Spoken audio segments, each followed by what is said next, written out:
In Florida, the sunshine hides rot just beneath the surface. And this time, the tide is coming in red. Above board, a wacky weird Florida mystery. Chapter 1. The Pelican had been working the marina for 20 minutes and showed no signs of quitting. Gumbo watched it from the wheelhouse of the Belinda Sioux, his coffee going cold in the mug, Monday morning pressing down on him the way Monday mornings do in Florida, which is to say the heat arrived ahead of schedule and the sun had an attitude. The Pelican stood on the transom of a Carolina skiff 3 slips down, calm as a judge.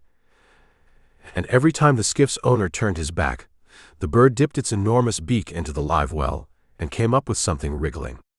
The owner, a leathered man in a mahi-mahi tournament shirt, had not yet figured out what was happening to his bait. The Pelican had the whole operation timed. Gumbo respected the commitment.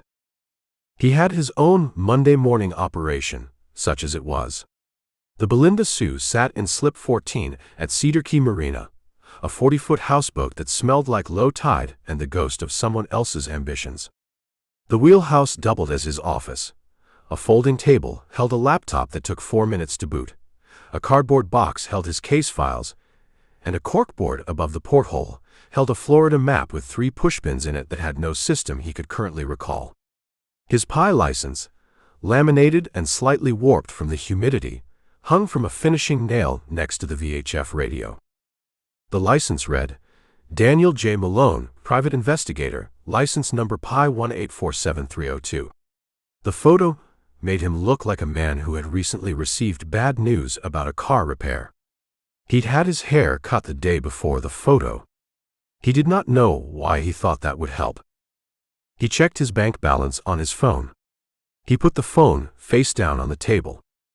Outside, the Pelican extracted a live pinfish from the well and tilted its head back. The tournament man turned around. The Pelican was already airborne. The phone rang at 8:47 a.m.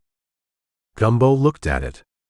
Unknown number, 941 area code, Sarasota. He picked up. Hello. Is this a pause? Papers shuffling. Is this Gumbo? Danny Malone. Gumbo is a nickname. The flyer said Gumbo. The flyer was a work in progress. What can I do for you? Another pause. This one had weight to it. The kind that comes when someone has been rehearsing what to say and still doesn't like how it sounds. My name is Kyle Jeffcoat. I need to find someone. 2 someones. They went hiking in the Everglades on Saturday, and they haven't come back. Gumbo reached for his coffee. Remembered it was cold. Drank it anyway. Have you called the Park Service? Yes. The sheriff's office? Yes. I drove down and filed a report in person yesterday morning. The deputy told me missing persons under 48 hours in the backcountry is standard hiker protocol. Could be a twisted ankle, could be they camped overnight by choice, could be they wandered toward the visitor center. He said visitor center, the way you say a thing someone told you when you're pretty sure they were just getting you out of the office.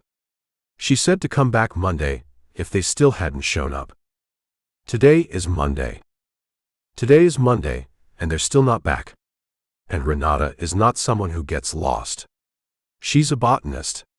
She goes into the Everglades all the time for research. She knows that trail. Gumbo wrote the name on a post-it. Renata. Who is the second person? The pause that followed ran about 2 beats longer than it needed to. Marcus. Marcus Webb. He's a teacher. Biology. From Tampa. And your relationship to Renata? We used to date. Used to. For 5 years. We broke up 8 months ago. She's with Marcus now. The way he said Marcus Webb, like the name had a splinter in it. She still texts me when she's going somewhere remote. In case something happens. She said it's just practical. I said okay. Gumbo looked at the corkboard. Looked at the 3 pushpins. Mr. Jeffcoat. Are you hiring me to find Renata, or are you hiring me to find out if Renata is fine and just not answering your calls? Silence on the line. Then both, I guess. I need to know she's safe. I need someone moving on this right now, and not waiting for a form to process. What's the rate? I'll pay $400 a day, plus expenses. Gumbo pulled the post-it off the stack, wrote $400 per day plus expenses, and pressed it to the steering wheel. All right, Mr. Jeffcoat. Tell me everything she told you. Kyle Jeffcoat talked for 11 minutes. Gumbo filled half a legal pad. The facts, stripped of the parts where Kyle's voice went tight. Renata Cruz, 34, assistant professor of botany at USF Tampa, had planned a day hike on the Cypress Spur Trail off Loop Road, east of Monroe Station, in the Big Cypress National Preserve section of the Greater Everglades. She filed a trail permit for Saturday. 2 hikers estimated return 4 p.m. She texted Kyle the GPS coordinates of the trailhead at 7:15 a.m. Saturday. Old habit, she'd told him. Just practical, along with the trail name and a note that said back by dinner, don't be weird about it. By 8 p.m. Saturday, she had not texted again. By Sunday morning, Kyle had driven 4 hours from Sarasota to the Collier County Sheriff's Office. Gumbo underlined the trailhead coordinates twice. Then he wrote, Marcus Webb, biology teacher, Tampa. He looked at what he'd written and added a question mark after teacher, not because he doubted it, but because 5 years of quarterly business reviews had trained him to question anything he couldn't verify himself. One more thing, Kyle said. Send me your Venmo, and I'll do the first day up front. Cash works. I don't carry cash. Venmo works too. Gumbo gave him the handle. I'll call you from the trailhead. He hung up and looked at the phone for a moment. His Venmo handle was at Gumbopy, which he'd thought was funny when he set it up, and now found mildly embarrassing every time someone sent him $20 for a skip trace. He went below to the galley, ate 2 cold pieces of toast standing over the sink, and changed out of his houseboat clothes, cargo shorts, and a Cedar Key Marina t-shirt, into what he thought of as his field outfit, khaki pants, a short-sleeved blue Oxford from his old corporate life, and his decent walking shoes. He studied himself in the head mirror. He looked like a man heading to a casual Friday that had moved outdoors. He went back up, opened the lockbox bolted under the wheelhouse console, and took out the .38. A Colt Detective Special, snub-nose, 6 rounds. He'd bought it from a guy at a gun show in Gainesville 2 months ago, because the guy said it was the right gun for a pie, which seemed like a sales pitch, but also turned out to be true in the sense that it fit in the glove box of his truck without making the compartment impossible to close. He checked the cylinder out of habit, 6 rounds all present, and set it on the passenger seat. Then he went back below for the machete. It lived under the port side bench, next to a bottle of WD-40 and a flare gun he'd never used. The machete had come with the boat, left by the previous owner, along with 3 fishing rods, a broken depth finder, and a laminated card that said Hurricane Prep Checklist in faded red letters. He'd used the machete twice, once to cut back the Brazilian pepper that kept trying to board the stern, once to cut open a box of boat parts that arrived zip-tied instead of taped. He put the machete in the truck bed. He drove north off the island, picked up 19 South, and pointed the Ranger toward a part of Florida he had never actually entered. The Winn-Dixie, in Homosassa, had a rack of Florida road atlases next to the customer service desk. Gumbo bought the 2024 edition, which he felt was an improvement over the 2014 he'd been using, and which showed Loop Road as a thin gray line through a lot of green nothing. He stood in the personal care aisle and read the back of 3 different brands of insect repellent. The first claimed to be effective against mosquitoes, ticks, gnats, and no-see-ums, which covered most of the threats he'd read about in the one Everglades hiking guide he'd found on his phone during the drive. The second claimed the same, but added formulated for the Florida outdoors, which he took as a sign they understood the assignment. He bought both. In the snack aisle, he stood for a full minute in front of the trail mix. There were 11 varieties. He grabbed 2 bags of the one that had the most nuts and the least candy because that seemed like the choice a competent person made, and then grabbed one of the candy-heavy ones because it was Monday, and sometimes you needed a peanut butter chip. He added a 4-pack of water, a box of granola bars, a road coffee from the deli counter, and a pair of athletic socks because he'd noticed on the drive that the walking shoes had already started rubbing his left heel. At the register, the cashier, a teenager with a name tag reading Chase, and the vaguely philosophical expression of someone working an 8 a.m. shift, scanned the items without comment until he got to the bug sprays. Both of these. Everglade trip. Chase nodded like this explained everything, and possibly too much. My cousin went last summer. Said the bugs were so bad they drove a guy from Michigan straight back to his car. I'm from Chicago originally, Gumbo said. Close enough. Chase bagged everything with the care of someone paid by the hour. You bringing a guide? Just a map. Huh. The way Chase said it, the syllable contained an entire assessment. Gumbo paid, carried the bag to the truck, and changed his socks in the parking lot. The Ranger's check engine light came on when he started the engine. He hit the dashboard once, in the spot above the glove box that sometimes worked. The light went off. He drove south. US 41 cut through the Everglades the way a line drawn with a ruler cuts through everything. No argument, no curve, just the highway going one direction and the wilderness going every other. Gumbo watched the landscape shift from ranch country to cypress dome to open prairie land flat as a tabletop, the water sitting in the sawgrass the color of old tea. Egrets stood in the shallow water with the focused patience of surgeons. A roseate spoonbill. He was pretty sure it was a spoonbill. It was pink and had a spatula for a face, crossed the road 60 feet ahead and landed in the grass without hurry. He called Kyle back somewhere around mile marker 40. I'm about an hour out. You said she sent you GPS coordinates? Yeah, hang on. Rustling. Yeah, 25.7842 north, 81.0965 west. The trail is called Cypress Spur. It's not on Google Maps, but it's on the Park Service site. Did she tell you anything else about the hike? What she was looking for, how long the trail runs? She said it was 8 miles round trip. She's done it before, for field research. She mentioned something about a stand of cypress she wanted Marcus to see. He paused at the name. She said it was beautiful. What does Marcus Webb know about the outdoors? Biology teacher. That's school biology. Does he hike? A very short pause. Renata said he was excited about it. So no. He owns good gear. She showed me a photo before Kyle stopped. She sends me photos sometimes. I don't ask for them. She just does it.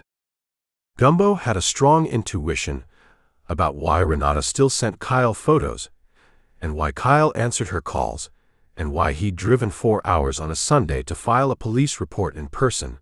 But he also had a strong intuition that none of it was his business, and the people who paid you $400 a day got the benefit of that restraint. Send me the text she sent you, Gumbo said. Screenshot the whole thing. And the photo, if you have it. Why the photo? Because I'm looking for 2 people I've never seen. It helps to know what I'm looking for. The screenshot arrived while Gumbo still had Kyle on the phone. He pulled over on the shoulder of 41, put his hazards on, and opened it. Renata's text was tidy and organized, the way a scientist writes even a casual message. Cypress Spur trailhead coordinates, trail permit number, estimated return 4 p.m., contact if not back by 6 p.m., please don't make this weird. The timestamp read 7:13 a.m. Saturday. The photo came through a second later. 2 people at a trailhead sign, morning light behind them, packs on. Renata Cruz, compact, dark-haired, a serious face that looked like it spent most of its time thinking about something specific, a field notebook tucked under one arm even in the photo. Marcus Webb stood next to her, taller, broad-shouldered, the bright red and black hiking vest of a man who bought the gear instead of the experience. A grin so wide it implied he'd never heard of the concept of cautious optimism. He had one arm around Renata's shoulders. She leaned into it a half-inch, which in body language terms was a paragraph. Kyle had taken 4 seconds too long to send the photo. "All right," Gumbo said. "I'll call you from the trail." He merged back onto 41 and drove. Loop Road earned its name. It left 41, looped south through 12 miles of gravel and cypress, and came back to 41 several miles east. In theory. Gumbo drove it slow, the Ranger's suspension working through ruts and low water crossings where the road dipped into the slough, and the tires through rooster tails of brown water. Spanish moss hung from the cypress in long curtains. A vulture watched him from a fence post with the specific expression of something waiting for an outcome to clarify itself. The trailhead sat in a widening of the road shoulder, a gravel pullout, a brown Park Service sign with a faded trail map on it, a metal permit box with a slot in the top. 2 vehicles sat in the pullout. One was Gumbo's Ranger. The other was a blue Honda CR-V with a USF parking sticker on the rear window, and a bumper sticker below the license plate that read "Science is Real" in white letters on dark blue. The CR-V sat locked, windows up, a fine dust of 2 days on the hood. Gumbo parked, got out, and walked around it. The trail permit sat on the dashboard, face up in the sun, Renata Cruise +1. Day hike. Cypress Spur. Estimated return, 4 p.m. The handwriting had the neat compression of a person who filled out a lot of forms and did it correctly. He photographed the car from all 4 angles. Photographed the permit through the windshield. Wrote down the plate number. Tried the door handles, locked. Crouched and looked under the chassis, which told him nothing except that the undercarriage needed attention. He stood and looked at the trailhead sign. The trail map showed a single route marked in dotted green, heading northeast into what the map labeled Cypress Hammock. An 8-mile loop, the sign said. Moderate difficulty. Bring water. Be aware of wildlife. He looked at the wildlife awareness list. It included Florida black bear, American alligator, eastern diamondback rattlesnake, water moccasin, wild boar. He read the list twice. He took out the 2 cans of bug spray and applied them in sequence, starting with the DEET heavy one and layering the Florida formulated one on top. He sprayed his neck, his arms, the back of his hands, and, reconsidering, his ankles. He put on his sunglasses. He checked his phone, 1 bar of signal, enough to get maps.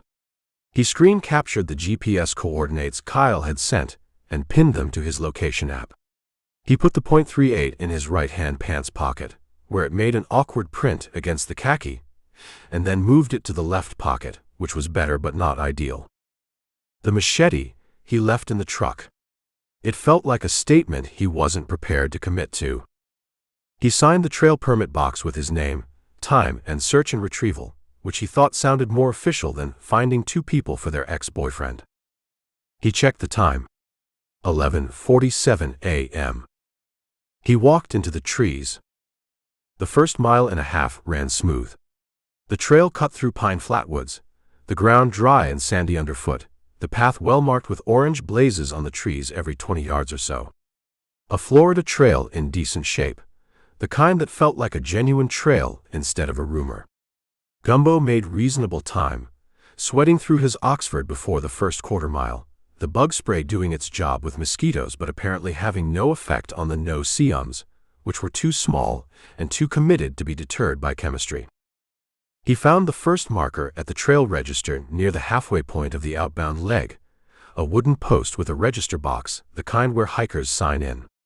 He opened it and flipped through the pages, water-spotted and swollen from humidity.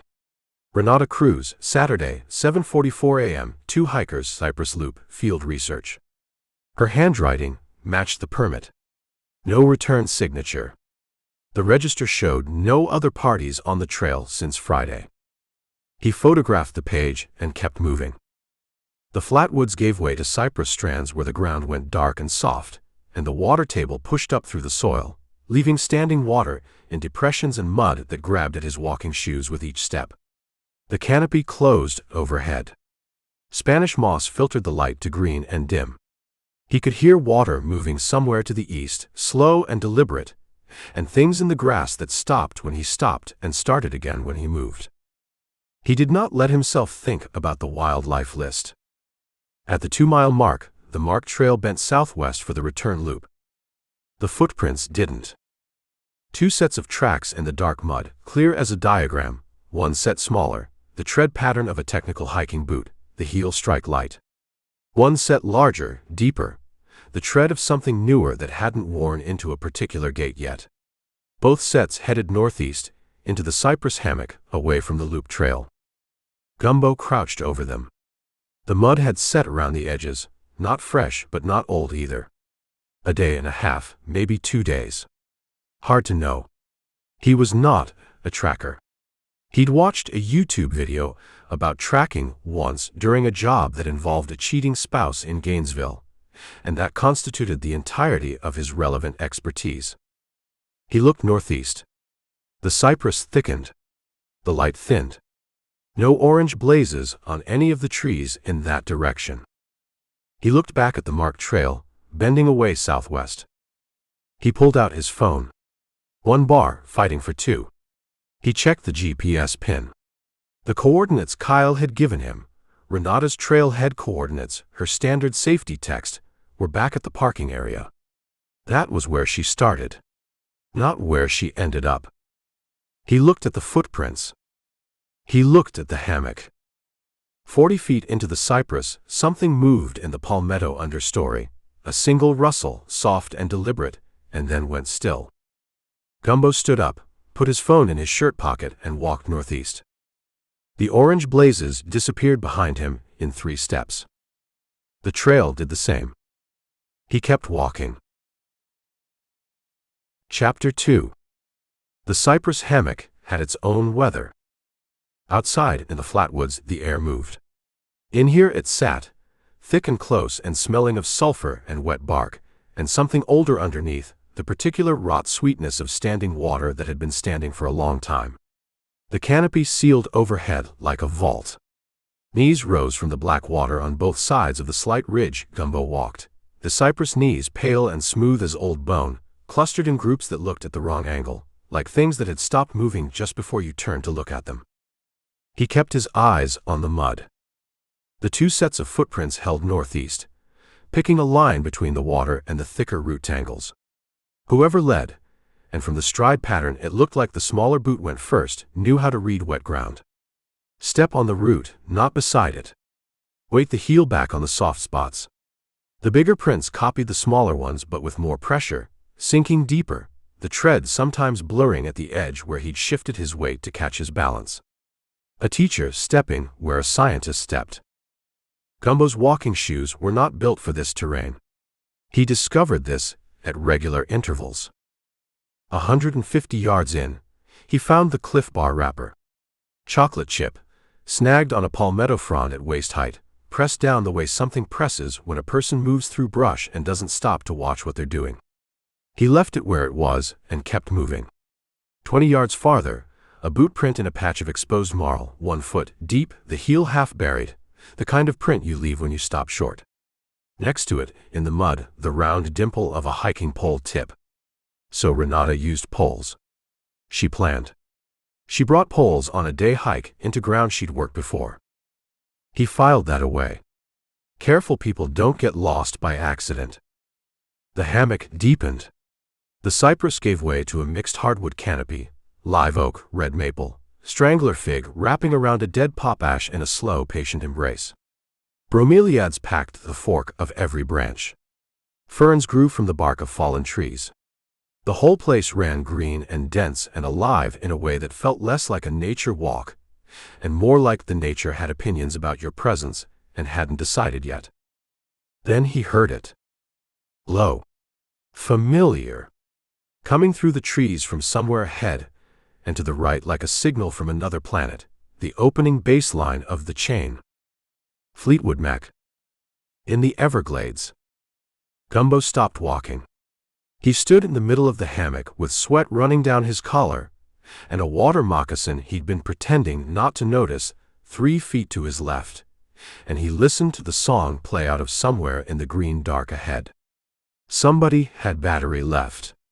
Somebody had found a reason to listen to music. The situation had a quality he couldn't immediately name.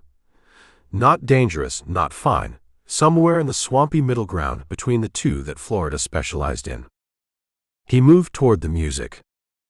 The hammock opened up. Not by much, 30 yards wide, maybe 40 long.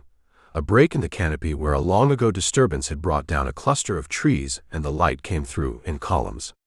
The saw palmetto ran chest-high around the edges. Spanish moss hung in the perimeter oaks.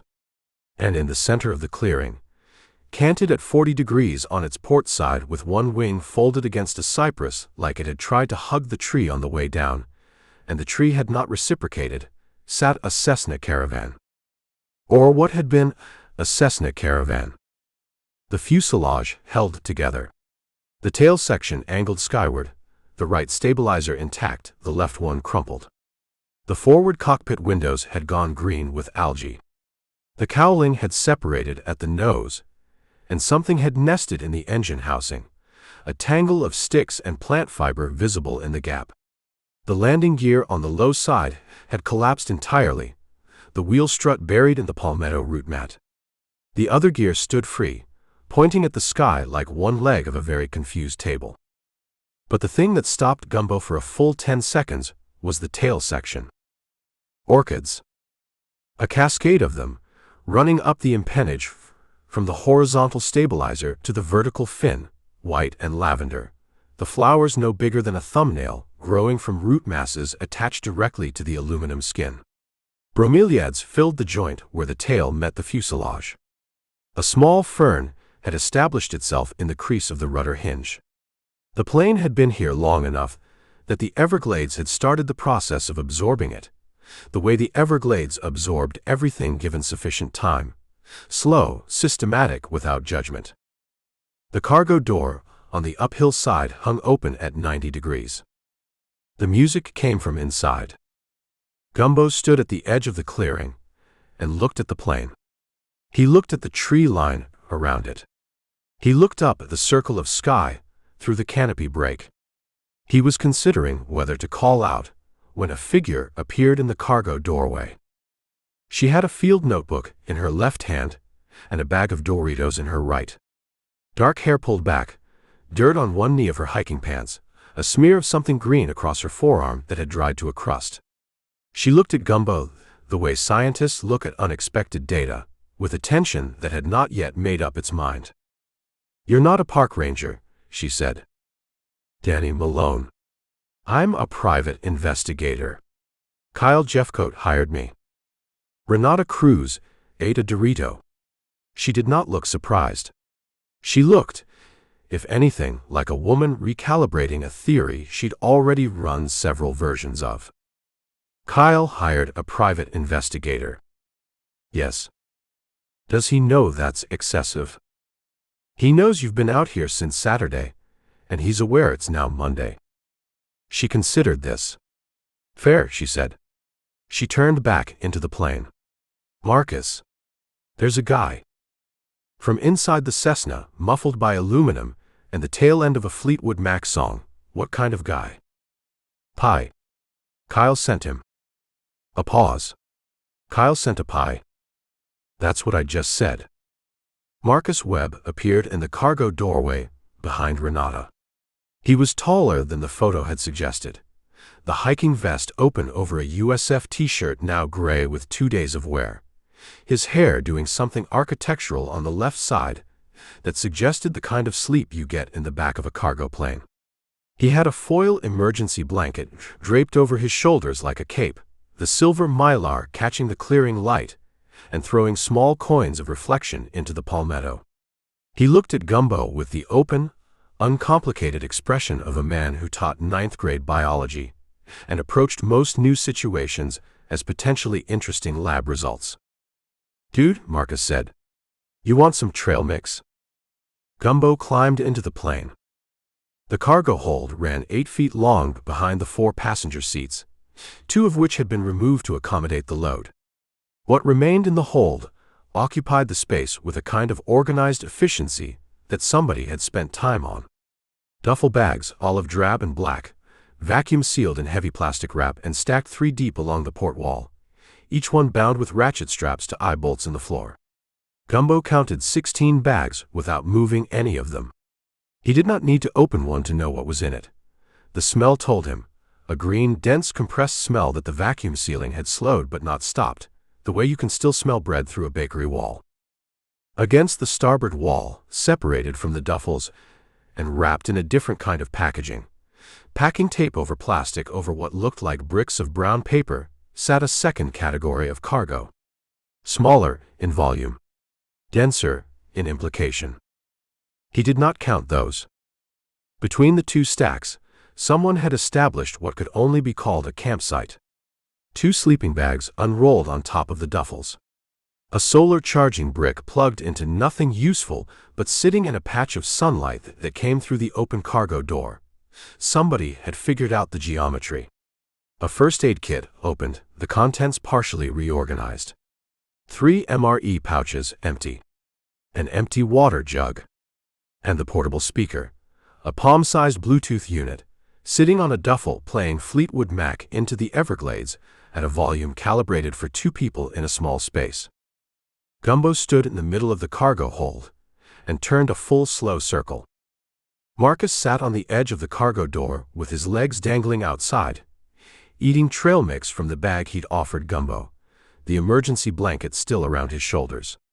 Renata sat on a duffel bag with her field notebook open on her knee, writing something in her careful compressed hand. She'd eaten 2 more Doritos since Gumbo arrived, which he observed and found mildly reassuring. People in acute distress don't snack. "Tell me what happened," Gumbo said. "From when you left the trail." Renata looked up from the notebook. "We didn't leave the trail. The trail ended, and we kept walking because I knew where I was going." "Did you know where this was?" He gestured at the hold around him. "Obviously not." She said it without heat, a simple correction of a bad premise. "I was taking Marcus to a cypress stand about half a mile northeast of where the loop trail ends. I've documented it twice before, for research. We came through the hammock, and then we came through." She looked at Marcus. "The thing," Marcus said. "The opening. The clearing." She returned to Gumbo. "The plane was here. We found it Saturday afternoon, around 2 o'clock. And you decided to stay." "We opened the cargo door to check if anyone was inside. No one was. There was water in those jugs, 2 of them then, both full. MREs. A first aid kit. By that point it was past 3, which meant we'd be hiking back to the trailhead in the last hour of usable light, through the hammock, off trail, and Marcus." "I twisted my knee a little on the way in," Marcus said, with the cheerful tone of a man who has upgraded the severity of an injury in retrospect. "Not bad. Just enough that hurrying on wet routes in low light seemed inadvisable."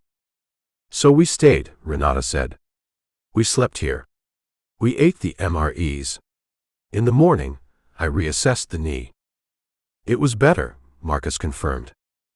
"But then it was Sunday morning," she said, "and we were going to leave, and I—" She stopped. Gumbo waited. "The orchids on the tail section," she said. "They're not catalogued. I've been through the regional literature twice, and I can't place them. They shouldn't be this far north. The species distribution doesn't support it.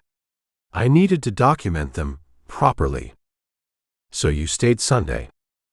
"We were going to leave Sunday afternoon." "But—" Renata looked at Marcus. Marcus ate a cashew from the trail mix and looked at the middle distance with the expression of a man who understood that some of the choices made over the previous 48 hours had a context that did not fully survive the daylight. "We sampled the cargo," Renata said. "One of the bags had a small seal defect. And we—" She made a gesture with the hand holding the field notebook. a small economical motion that managed to convey both the logic of the decision and its current status as a completed fact. We sampled it. Gumbo looked at the stacked duffels. He looked at Renata. He looked at Marcus, who had found something interesting to study in the clearing outside. How much did you sample? Marcus turned back. We were stressed. Saturday night, Renata said, with the dignity of a scientist reporting a methodology, was more than intended. Sunday was a maintenance situation. Gumbo rubbed the back of his neck with one hand and looked up at the cockpit bulkhead. Through the algae-green windscreen, the clearing outside showed in a smeared greenish monochrome. Something moved in the palmetto at the far edge. A bird, maybe. He couldn't tell. All right, he said.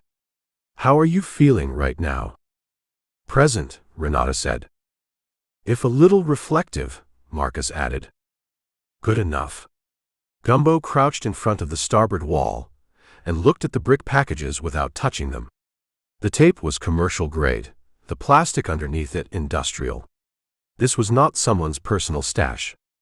This was a supply chain problem that had been set down in a cypress clearing and not yet retrieved. Here's what I need you to understand. This plane has owners. The cargo has owners. Neither group of owners filed a change of address with the Park Service, which means they intend to come back. Renata looked at the stacks. Looked at Gumbo.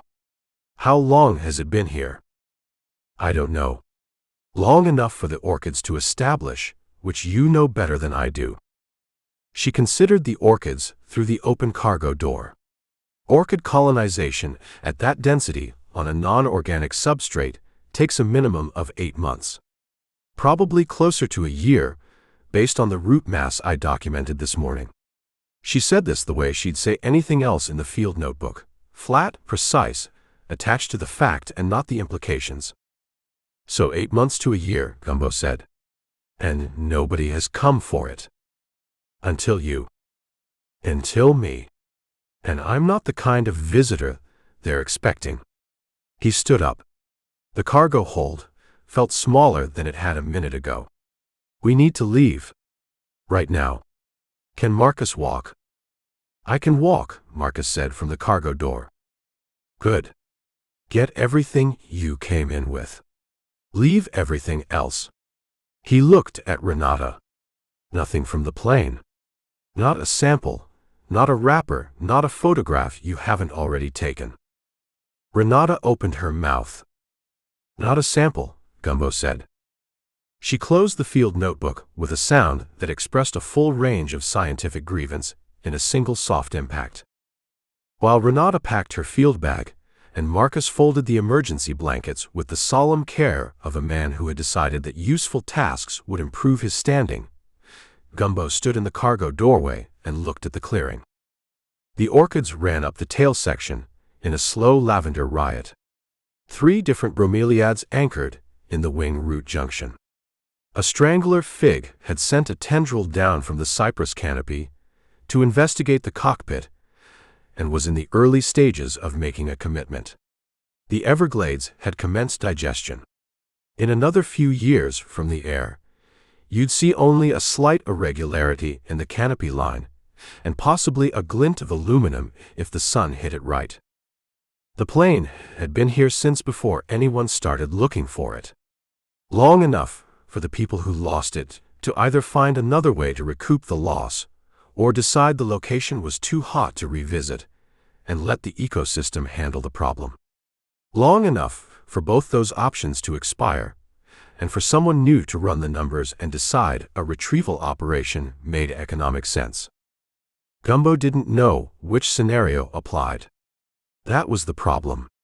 He had a range from best case, the load was written off, nobody coming, to worst case, and worst case started with someone on a boat in one of the backcountry channels right now, with a GPS coordinate and a reason to be there that did not involve botany. He needed to move people before the range collapsed. How did you get here? Renata asked from behind him. She stood with her field bag packed, notebook tucked under her arm, hat on, holes in hand. All business, all systems back online. Followed your tracks from the loop trail marker. Straight shot southwest will bring us back to the marker. Maybe 25 minutes at a reasonable pace. She looked at Marcus, who had the emergency blankets folded into a tidy square and was deciding where to put them. Marcus. The blankets stay. They're survival gear. We're leaving the survival situation. Leave them. Marcus set them on the duffel with something like ceremony and climbed down from the cargo door. Gumbo pulled his phone. Still 1 bar, trembling between 1 and 0. He opened a text to Kyle and typed, "Found them. Both okay. Coming out now." He hit send and watched the progress bar think about it for 5 seconds before it went through. He looked one more time at the clearing, at the tree line, at the far edge of the palmetto, where something had moved while he was talking to Renata. Nothing moved now. The Fleetwood Mac had ended. The speakers sat in the cargo hold, playing silence into the afternoon. "Let's go," he said. Renata set the pace, and Gumbo did not argue with it. She moved through the hammock the way she'd written her trail permit, purposeful and correct. Poles working in a steady rhythm, each foot placed the way the last 2 days had confirmed it should be placed, her field bag riding high and tight. She read the ground without appearing to look at it, steering wide of the worst of the standing water and tight around the root tangles in a line that probably saved them 10 minutes over the way Gumbo had come in. Marcus kept up.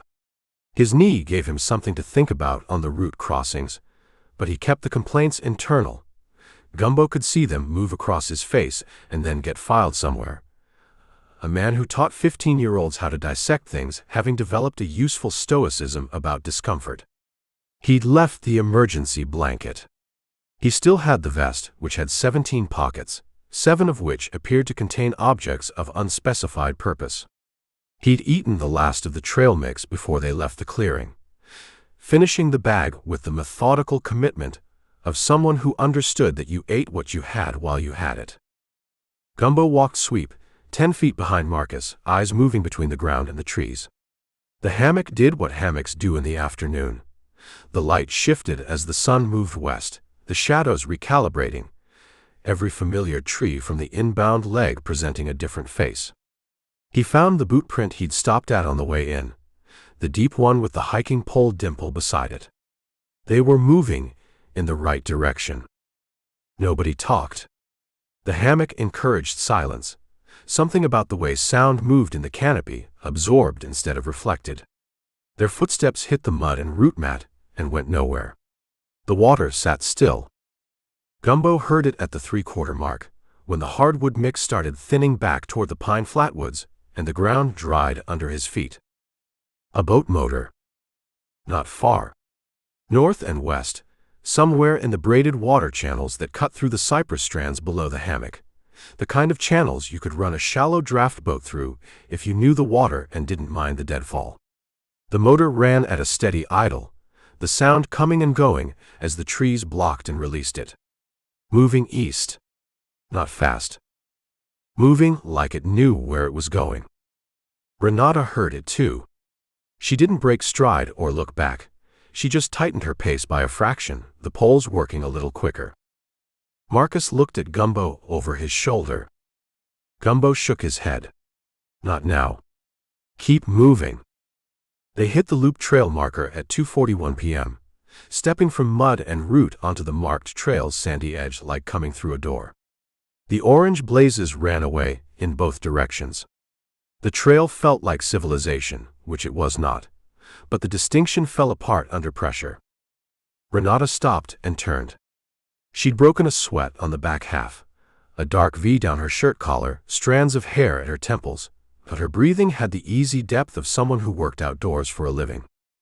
"How far to the trailhead?" Gumbo asked. "1.5 miles. The trail runs clean." The motor sound came through the trees again. Closer. Still east. "All right," he said. He had his phone out, signal climbing back toward 2 bars as they cleared the hammock canopy. He pulled up 911. Not yet. But it sat there on the screen, ready to go. Let's move. They moved. Behind them, somewhere in the green tangle of the Everglades afternoon, the boat motor settled into a steady idle, and then cut out entirely. The silence it left behind was the loudest thing Gumbo had heard all day. Chapter 3. Renata set a pace that assumed everyone behind her had working knees and no competing agenda, which described one of the three of them. The loop trail ran southwest through the pine flatwoods in a long, clean corridor, the orange blazes popping against the dark trunks at regular intervals, the sandy path wide enough for two people abreast. In ordinary circumstances, on an ordinary afternoon, this stretch would have been pleasant. A nature walk. The kind of thing you photograph for a trail report. Gumbo registered none of it as pleasant. He registered the sightlines between the trees, the places where the trail curved and you lost the 30 yards behind you, the distance between blazes. He walked 10 feet behind Marcus, who walked 10 feet behind Renata, and every few minutes he turned his head and looked back the way they'd come. Nothing on the trail. Just the blazes and the flatwoods and the afternoon light going gold between the pines. The motor sound had not resumed. That could mean the boat tied up at a channel bank and the occupants walked in. It could mean the operator heard something and cut the engine to listen. It could mean a recreational fisherman pulled into a slough to try his luck, because this was Florida and fishermen went everywhere. Gumbo ran all three versions and found no comfort in any of them. He pulled out his phone. 2 bars solid. He typed a text to Kyle, out of the hammock. On the trail. Trailhead, in 20 minutes. He sent it. He thought about the 911 screen he'd preloaded and decided to hold it. 2 bars and 20 minutes and a clean trail. He'd make the call from the trailhead, where he could talk clearly and give coordinates without a canopy eating half his signal. Ahead, Marcus picked up speed to match Renata's, and his left knee sent him an opinion about that. His stride shifted, shorter on the left, compensating without stopping, the vest swinging with the adjustment. He said nothing.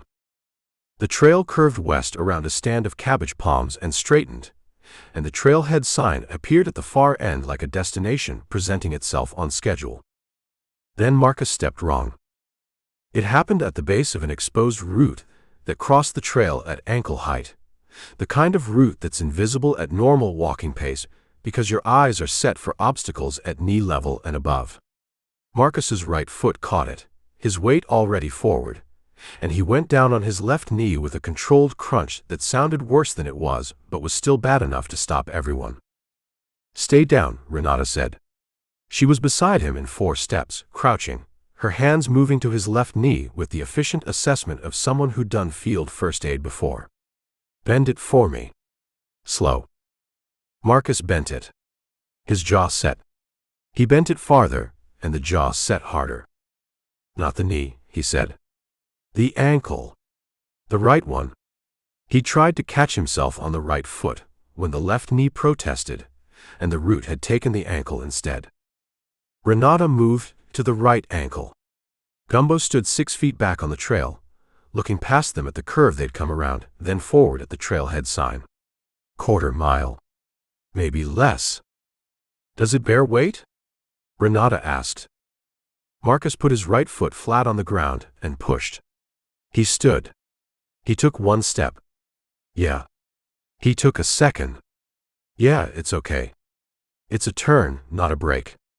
He'd know the difference. He coached JV soccer in addition to teaching. A detail from the photo caption Kyle had texted along with the image, which Gumbo had read the way you read anything a client sends, for what it says and what it doesn't. "Slower pace," Renata said. "We don't have a slower pace," Gumbo said. She looked at him. Not hostile, not annoyed, just the clear-eyed assessment of someone weighing 2 correct statements against each other. "We move as fast as Marcus can move," she said. "Which is faster than you're worried about. Let's go." She gave Marcus his right pole. He used it. They moved. The pace came down maybe 15%. Gumbo recalculated the quarter-mile at the new speed and found he could live with it. Marcus moved with the pole like a third leg, the ankle managing the load, his face having a private conversation about pain that he kept at a low volume. He did not complain and did not slow further, and Gumbo revised his assessment of the biology teacher upward by a measurable amount. The trailhead sign read Cypress Spur Trailhead, Loop Road, 0.2 mi when they reached it. Gumbo felt something in his chest unclench by one notch. He had them stop in the shade of a slash pine, 40 yards from the parking area, while he pulled out his phone and ran the calls. He dialed 911 first. Collier County Dispatch picked up on the second ring. A woman with a measured voice and the particular calm of someone who fields the full range of Florida emergencies and long ago stopped indicating surprise. Collier County, what is your emergency? My name is Danny Malone. I'm a licensed private investigator. I'm at the Cypress Spur Trailhead off Loop Road, east of Monroe Station. I've located 2 missing persons, both ambulatory. While conducting the search, I found a downed aircraft in the hardwood hammock approximately 2 miles northeast of the trailhead, off-trail. The aircraft is a Cessna Caravan. The cargo hold contains a significant quantity of narcotics, vacuum-sealed cannabis in duffel bags, and what appears to be cocaine in brick packaging. GPS coordinates for the aircraft are approximately, he read them off his phone screen, the pin he dropped when he found the plane. Additionally, we heard a boat motor in the backcountry channels north of the hammock approximately 30 minutes ago. It cut out. I have reason to believe someone may be moving toward the aircraft location, on foot. I'm requesting law enforcement response at the trailhead and ideally at the aircraft site. A pause. The sound of keyboard entry. Sir, can you confirm your location? He confirmed it. Gave his PI license number. Gave his phone number. Answered 3 follow-up questions with the efficiency of a man who had run enough corporate conference calls to understand that the person on the other end of the line needed to populate specific fields before anything happened. Units are being notified, the dispatcher said. Priority will depend on available coverage in that area. Do you feel you are in immediate danger at this time? Gumbo looked at the parking area through the trees. Renata's CRV. His Ranger. The gravel pullout empty in both directions. Not at this moment, he said. Please remain at or near your vehicle. Do not return to the trail. That's the plan, Gumbo said and hung up. He called Kyle. Kyle picked up before the first ring finished. Are they okay? They're fine. Marcus turned an ankle on the trail, minor. Renata is. Can I talk to her? In a minute. I need you to know, there's a situation at the location I'm not going to fully explain on the phone, but I've called law enforcement and we're waiting at the trailhead. This is going to involve some time on site, and probably some conversations with deputies before anyone goes anywhere. Silence. Then, what kind of situation? The kind that's being handled. Are you still in Sarasota? I'm in Naples. I drove down this morning. Of course he had. Stay where you are for now. I'll call you when we have more information. I want to come to the. Stay in Naples, Mr. Jeffcoat. Gumbo kept his voice flat, the way you keep your voice when you're telling someone something important, and need the tone to carry the weight so the words don't have to. I'll call you. He hung up before Kyle could negotiate further, and walked back to where Renata and Marcus sat against the pine. Deputies are coming, he said. We wait at the vehicles. Renata had her field notebook open. She'd been writing while he made the calls. Do you have to do that right now? She looked up. The documentation window on the orchid observations is already 48 hours old. Memory degradation in field notes is real and measurable. Yes, I have to do this right now. Gumbo looked at Marcus. Marcus shrugged with his whole upper body, a gesture that contained the entire history of his relationship with Renata Cruz's priorities. "She's not wrong," he said. The parking area held the flat quiet of the early afternoon, the gravel pale and cracked under the sun, the loop road beyond it running empty in both directions through the cypress. Heat sat on everything. A red-bellied woodpecker worked a dead pine at the edge of the pullout, drilling in short mechanical bursts, indifferent to the situation. Gumbo got Renata and Marcus to the vehicles and positioned them in the shade between the CRV and the Ranger, where they had metal on two sides and a clear view of the road. He unlocked the Ranger, reached into the glove box past the registration and a gas station receipt and a granola bar wrapper, and put the .38 in his right front pocket. He did this without comment, and neither Renata nor Marcus commented on it. Marcus sat on the CRV's rear bumper and extended his right leg. He'd unlaced the boot on that side, and the ankle had a soft swelling that showed at the top of his sock, puffy, not grotesque, the kind of turn that would be loud tomorrow and manageable today. He found a water bottle in his vest, one of the 7 pockets, and drank half of it. Renata stood against the CRV's driver's side door and wrote in her notebook, the pen moving in the quick compressed shorthand of someone who took field notes for a living. She'd pushed her hat back on her head. A mosquito landed on her forearm, and she brushed it off without looking up. Gumbo leaned against the Ranger's front quarter panel, facing the road, and thought about the situation the way he'd been trained, in his previous life, to think about problems, from the outside in, working toward the core. Outside, 2 missing persons found, both functional, no lasting harm. Law enforcement notified, response inbound. The aircraft reported. Any competent deputy would get the DIA on the phone within the hour. That machinery, once started, ran without his involvement. Core, the boat motor. It had cut out at a distance he estimated at 300 yards, maybe 4. In the backcountry channels north of the hammock, which a person familiar with the water could navigate in under an hour to reach the hammock on foot through the cypress. That person, or those persons, he didn't know the head count, had now been moving for 35 minutes.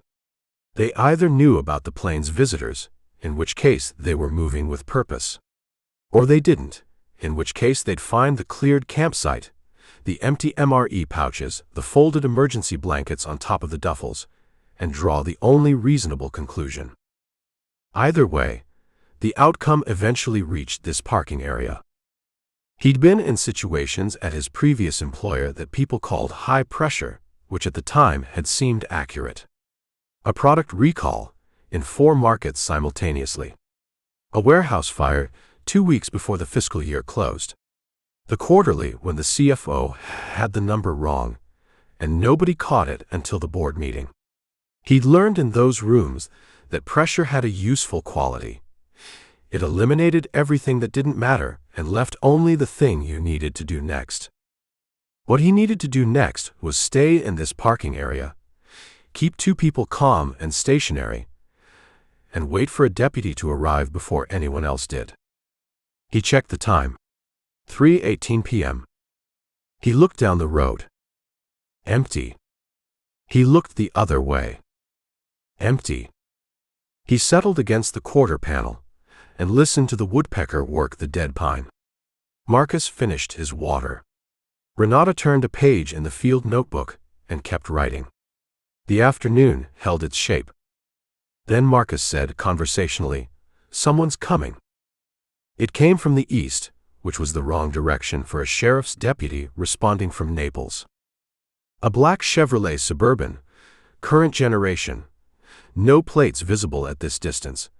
The windows tinted past the legal limit in a way that said either the owner had bought it that way and kept the tags current with someone cooperative, or the owner had other priorities. It moved at a careful speed. Not slow enough to be cautious, not fast enough to draw attention on an empty road, the way a vehicle moves when the driver knows exactly where he's going and is not in a hurry because he doesn't think he needs to be. It turned into the gravel pullout and stopped. The engine ran. The windows gave nothing. 20 feet of tinted glass, an idling engine, sitting in the afternoon sun with the patience of something that had decided to take its time. Gumbo straightened off the quarter panel. He did not touch the .38 in his pocket. Not yet. He put his right hand in his pocket and rested his fingers on the grip and stood facing the Suburban with his weight even on both feet, the way a man stands when he wants to look like he's just standing there. Renata had closed the field notebook. She stood against the CRV's door with her arms at her sides, reading the Suburban with the same flat attention she'd brought to the cargo hold inventory. Marcus had stood up from the bumper. His right hand gripped the hiking pole. He'd done the math on the pole as a tool without being asked. Nobody said anything for 15 seconds. Then the Suburban's driver door opened. The first man out was big, not gym big, work big, the kind of size that comes from years of lifting and moving, and being generally physical in ways that don't have a name. Mid-40s. Short hair going gray at the temples. He wore a fishing shirt with the sleeves rolled, and cargo shorts and deck shoes, which was the correct outfit for a boat trip, and also the correct outfit for not looking like anything specific on a road in Collier County. He stood at the open door and looked at the three of them without expression. The passenger door opened, and the second man got out. Younger. Lean, dark-haired. A short scar at the left jawline that had the old smooth look of something healed a long time ago. He wore a similar version of the same non-uniform. He stood at the Suburban's hood and put both hands in his pockets and looked at the tree line, then at the trailhead sign, then at Gumbo. Neither man had anything visible in his hands. The big one walked 3 steps toward Gumbo and stopped. He looked at Marcus with the emergency blanket crease still showing on his vest. He looked at Renata with the field notebook under her arm. He looked at Gumbo's business casual khakis and blue Oxford, dark with sweat from the collar to the third button. "Help you with something?" the big man said. A voice that had done a lot of talking in rooms where talking mattered. Gumbo looked at him. He'd spent 15 years in rooms where the only real question was who'd blink first, and he'd learned that the answer was almost never the person who spoke last. "Danny Malone," he said. "I'm a private investigator. These are my clients. We're heading out." The big man let that settle. Private investigator. Licensed. Collier County knows we're here. He said it easy, like a fact, not a warning. The big man's eyes moved to Marcus. To the hiking pole in Marcus's hand. To the taped ankle above the loosened boot. Back to Gumbo. Hikers. Day hike. Got turned around. We're squared away now. The younger man at the hood had his eyes on the tree line again, the specific tree line northeast of the trailhead, the direction the trail went. He hadn't said anything since he got out of the Suburban. His hands stayed in his pockets. His attention had already traveled into the hammock and come back with an assessment he was keeping to himself. The big man said, "See anything interesting out there?" Gumbo felt the .38 against his palm. He kept his face running the same program it had run through 4 years of quarterly reviews and 2 rounds of layoffs and 1 very long conversation with an HR director named Steph, who'd had the decency to look uncomfortable. Attentive, neutral, giving nothing. "Alligators," Gumbo said. "One big one near the loop marker. And the mosquitoes will absolutely murder you." He tilted his head toward his truck. "We're going to get moving. Long drive back to Cedar Key." He turned to Renata and Marcus and moved his chin once, a micro gesture that meant get in the vehicle and do it without making it a production. Renata read it and reached for her keys.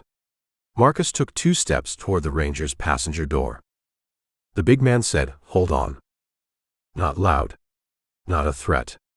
Just the word, dropped in the air between them like a hand on a door. Gumbo stopped. He turned back.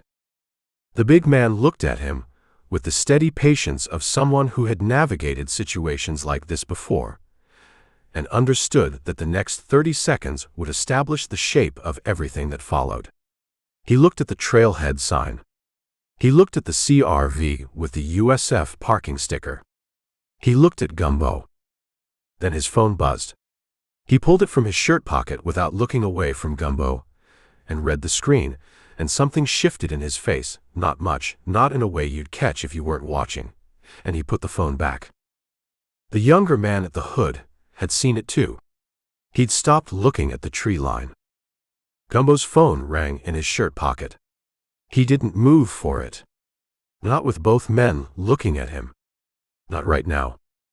The big man looked at the space between Gumbo and the trailhead sign. He did the calculation the same way Gumbo had done it, outside in, working toward the core, and arrived at the same answer from the opposite direction. 2 men. 3 people. A PI license. Dispatch already notified. GPS coordinates on record. He stepped back. Not far. Just enough. A tactical withdrawal that looked like nothing in particular.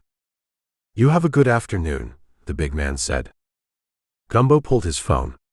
The screen read, "Collier County Sheriff."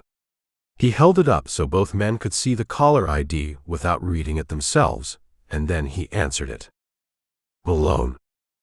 "Mr. Malone, this is Deputy Torrealba, Collier County Sheriff's Office. I'm about 6 minutes out from your location. Can you confirm everyone is still at the trailhead?" "Yes, ma'am," Gumbo said. He kept his eyes on the big man.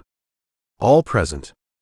We have a couple of other parties in the area as well." A brief pause on the line. "Understood.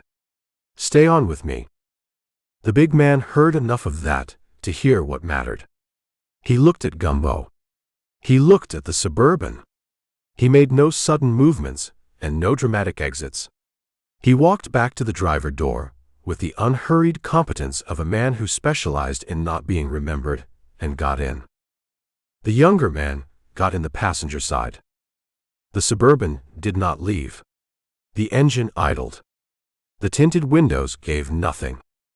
They sat in the pullout 20 feet away and waited, which was its own kind of statement. They weren't running, weren't escalating, just sitting in the sun with the engine on, parked between Gumbo's truck and the road. Calculating.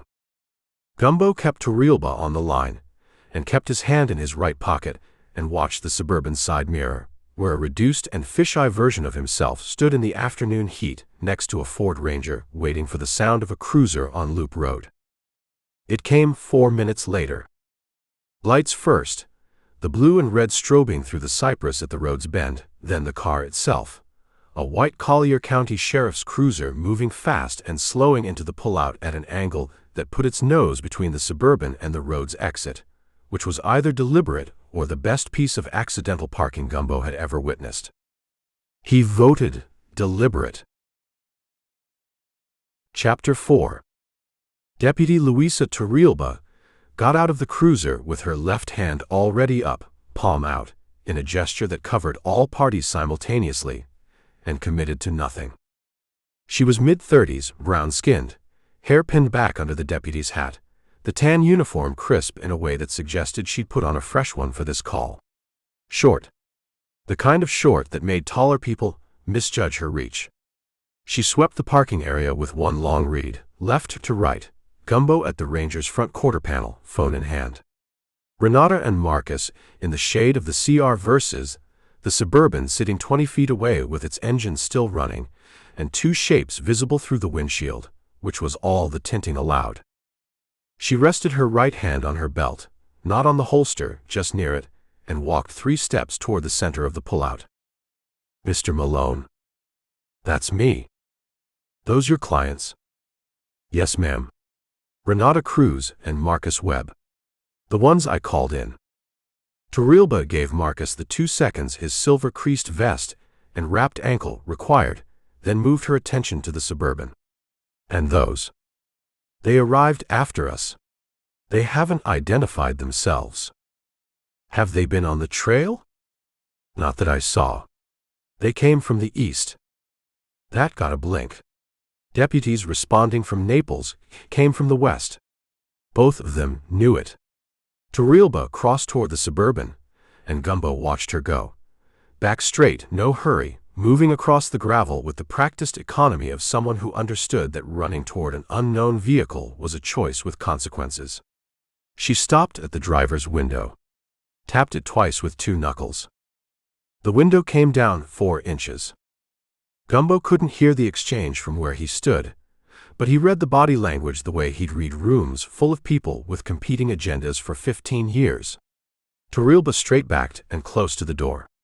The window staying at 4 inches. A conversation conducted through a gap. She pulled a small notepad from her breast pocket and wrote something down, license number probably, and then stepped back and the window closed again. She walked back to Gumbo. "They say they're bird watchers," she said. Gumbo glanced at the Suburban. "Hard to see birds through those windows." "That was my thought." She put the notepad away. "We're going to run their plates. In the meantime, walk me through what you found." "How long have you been working down here?" Gumbo asked while Torrealba wrote.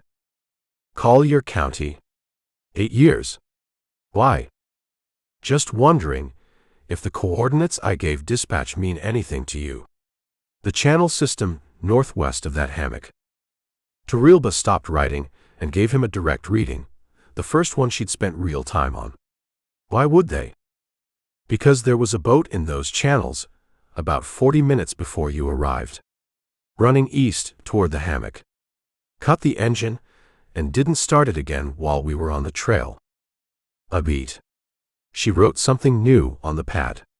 "You get eyes on the boat?" "No. Sound only. Shallow draft engine running slow. Somebody who knew the water." "Hunters run those channels," she said. "Fishermen. Frogging parties in the dark."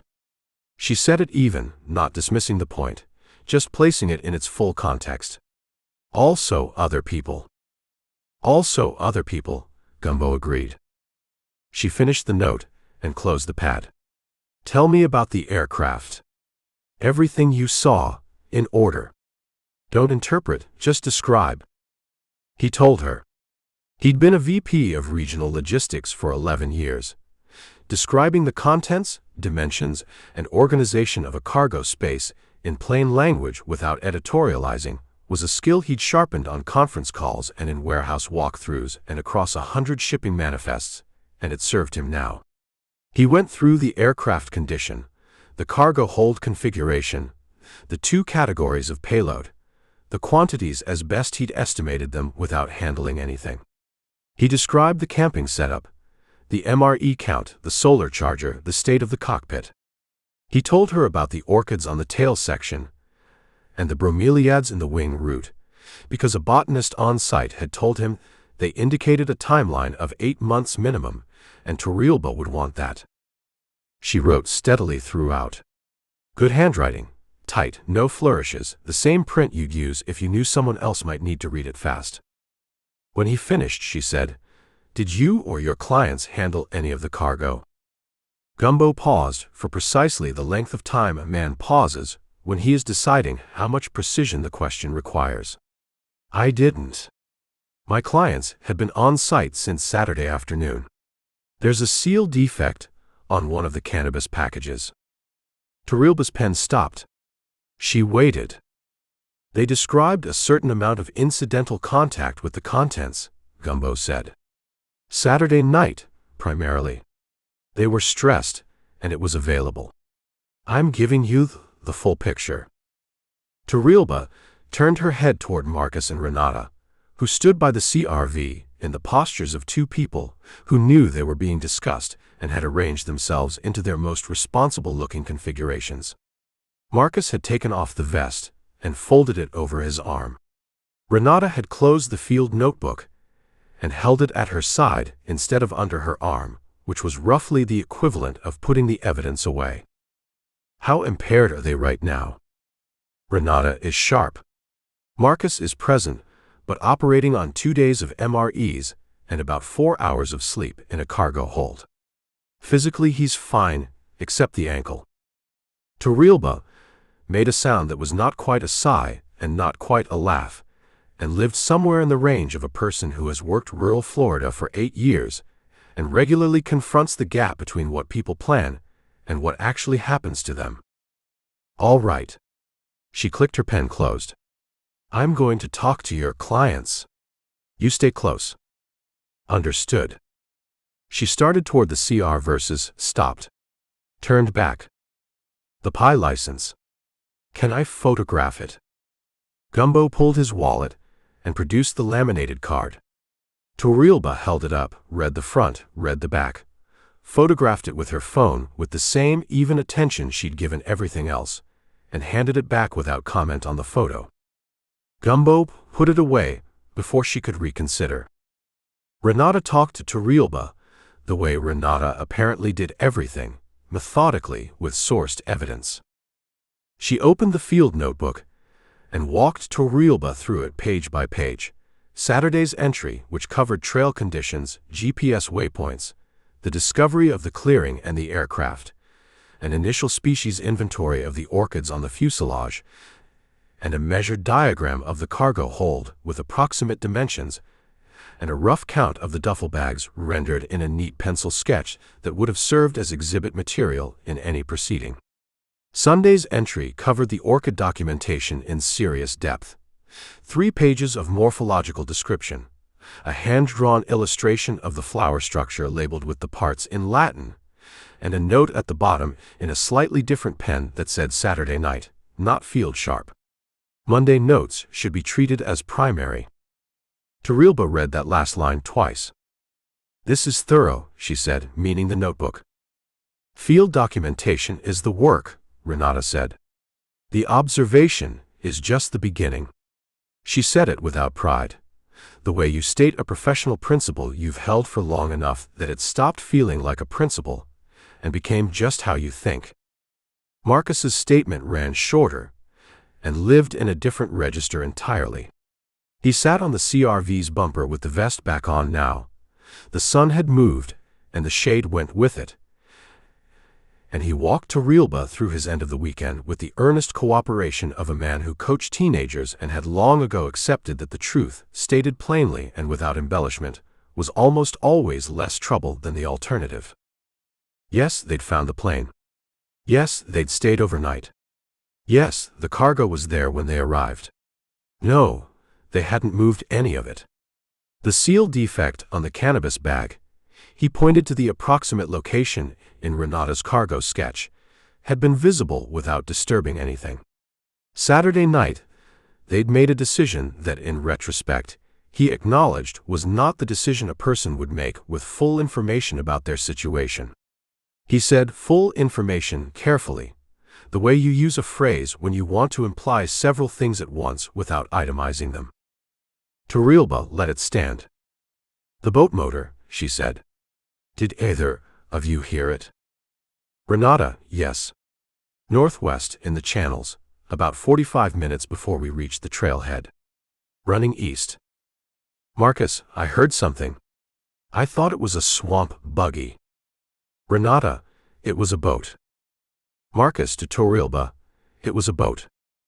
While Torrealba finished with Marcus, her radio crackled with a brief exchange in the clipped shorthand of law enforcement dispatch, and something in it made her straighten.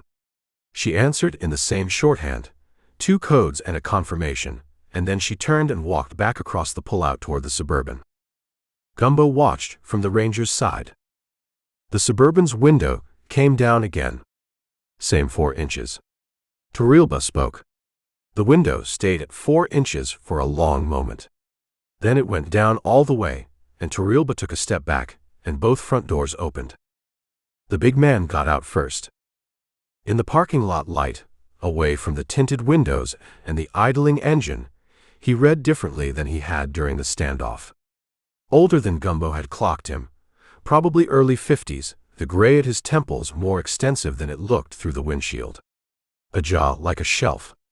Hands that rested at his sides, with the practiced stillness of someone who has learned not to gesture.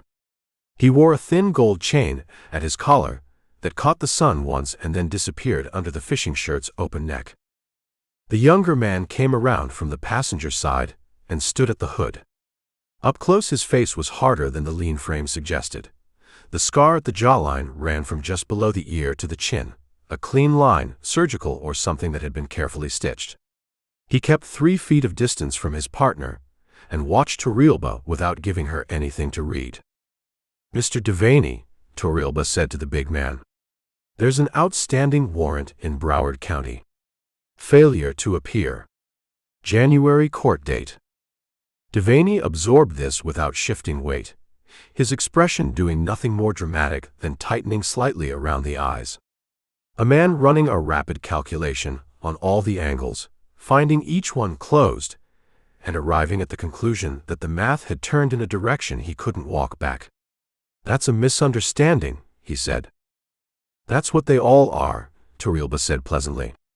"I'm going to need you both to sit on the bumper for me." Gumbo watched the younger man's hands. They stayed in his pockets, then came out slowly, empty, and he sat on the Suburban's front bumper with the practiced compliance of someone who had done this before and knew that the math at this particular moment favored cooperation. Devaney sat beside him. Torrealba cuffed them both to the brush guard with a quick efficiency that said she'd practiced the geometry. She walked back to Gumbo. "Felony warrant, Broward," she said. "Nothing to do with your aircraft, on its face. But the warrant links to a shell company that our financial crimes people have been watching, and the address on the registration," she stopped. "Made a decision about how much to say to a PI from Cedar Key, who was technically a citizen and not her colleague. Let's just say Broward County is going to be interested in a phone call." "They were the lookouts," Gumbo said. "Not the recovery team. Somebody sent them ahead to confirm the site was intact." Torrealba looked at him. "They were dressed for a boat trip," he said. "Not a cargo retrieval. No equipment, no vehicle rigged for weight. They came to look, not to load." She kept looking at him for a moment longer than was strictly necessary. "You were in logistics?" "Regional VP. 11 years. "Huh." She said it like someone filing a piece of information in a drawer she might open again. She got on her radio. Gumbo leaned against the Ranger and watched Devaney and the younger man sit on the Suburban's bumper in the sun. Devaney was doing his own calculation now, working backward through the day's events. The coordinates, the timing, the PI who came out of the hammock with 2 civilians before their team got to the site. Someone had moved faster than the plan allowed for. That someone was currently leaning against a 10-year-old Ford Ranger in khaki pants with 1 knee of bug spray residue and a .38 in his pocket. And Devaney was trying to figure out where that fit in the model. Gumbo gave him nothing to work with. Crossed his arms. Watched a great blue heron drop from the cypress across the road and land in the drainage ditch with the regal indifference of a bird that has no opinion about criminal enterprise. Marcus appeared at his elbow. "Are those guys arrested?" "Detained on a warrant." "Is that different?" "For now." Marcus considered the 2 men on the bumper, the deputy on the radio, the heron in the ditch. "This is the most interesting Monday I've ever had," he said. Gumbo had nothing to say to that. It was also the most interesting Monday he'd ever had, and he'd once spent a Monday overseeing an emergency reroute of 14 refrigerated trucks during a Category 2 storm with a VP of operations who kept crying. 2 more cruisers arrived within 20 minutes, one from the west and one that had come down from the north on a county road Gumbo hadn't known existed. A sergeant named Peralta took the scene from Torrealba in terms of formal command, but Torrealba kept the thread. She'd arrived first, she had the notes, and Peralta was smart enough to let her work. The DIA agent materialized at 4:40 p.m. in an unmarked silver Ford with Dade County plates. He introduced himself as Ruiz, showed a credential in a leather holder, and then went and stood next to Torrealba and spoke in a low register for 5 minutes while she showed him her notepad. Ruiz was compact, wire-framed glasses, a sport coat over a collarless shirt that managed to read as either federal agent or architect, depending on the light. He had the mannerism of someone who asks the second question before the first one is fully answered, not because he isn't listening, but because he already knows the answer to the first. He came to Gumbo next. Danny Malone. Yep. You found the aircraft. Not a question. I found my clients. The aircraft was with them. Ruiz almost smiled. Did you touch anything in the cargo hold? No. Your clients touched the cannabis. My clients were stressed, and it was available. They've been cooperative, and their full statements are with Deputy Torrealba. Are they going to continue being cooperative? Renata Cruz will give you a morphological description of the orchids on the fuselage that will probably help you date the crash landing to within a 2-month window. Whether that's cooperation or just being a scientist, I couldn't say. Marcus Webb coached JV soccer and teaches 9th grade biology, and the worst decision he made this weekend is something we've already covered. Ruiz processed that. And you? I'm a PI from Cedar Key. A client hired me to find 2 missing hikers. I found them. I called it in. That's the whole job. Those 2, Ruiz said with a chin tilt toward the suburban bumper, have a connection to a distribution network we've been building a case on for 14 months. The aircraft is a piece of that case we didn't know we had. He paused.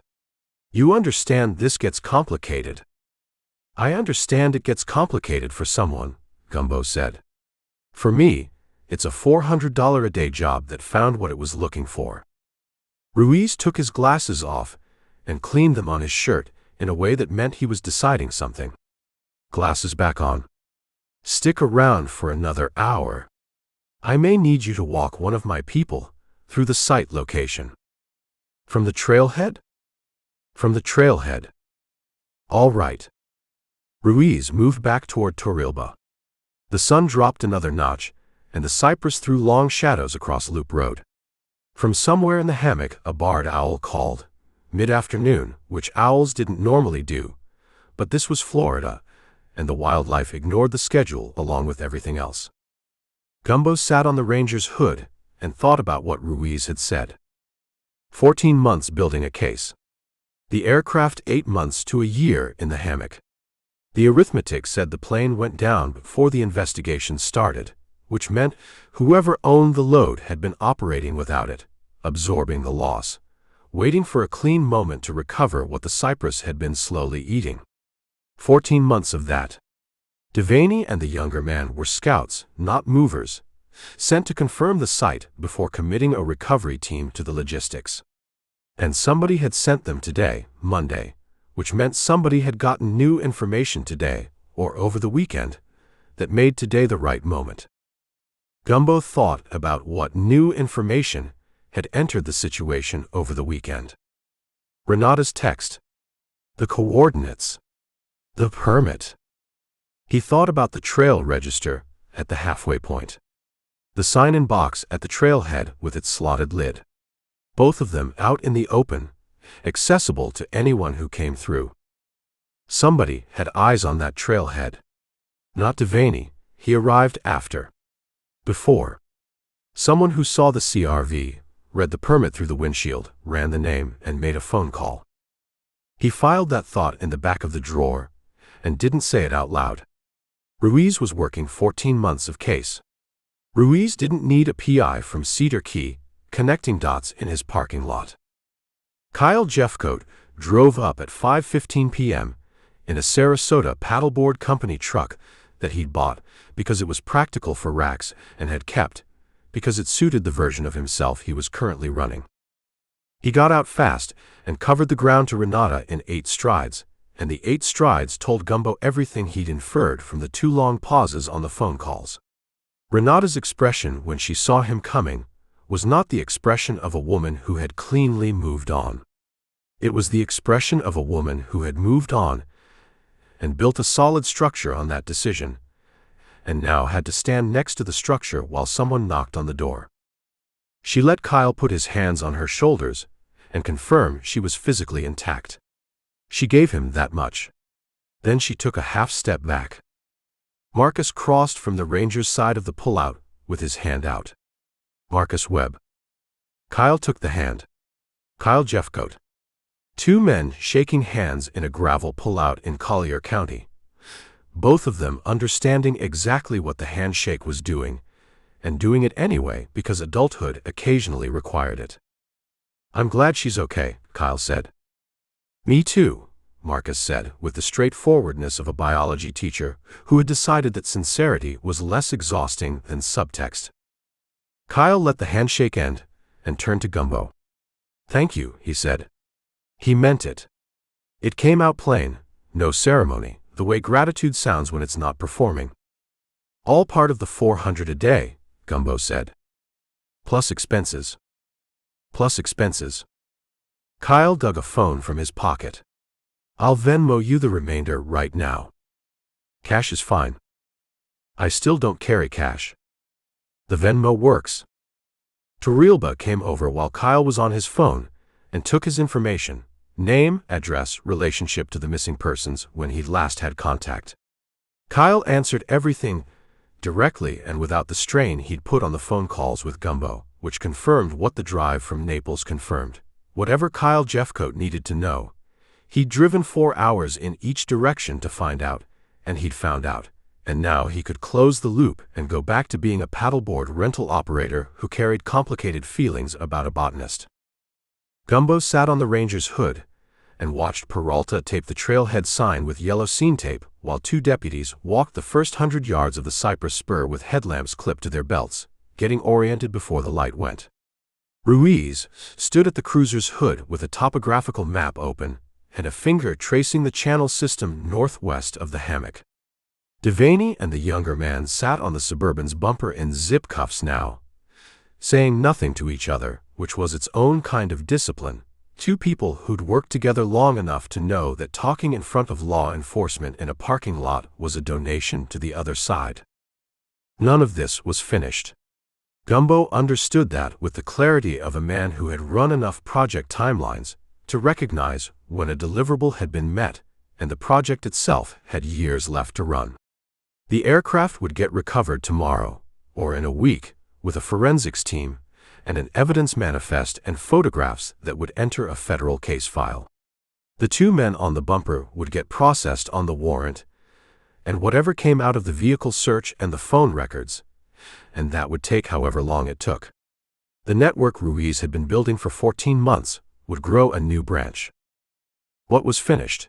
2 people were out of the Everglades. The job was done. He was deciding whether to ask Torrealba if he could leave when her radio went again.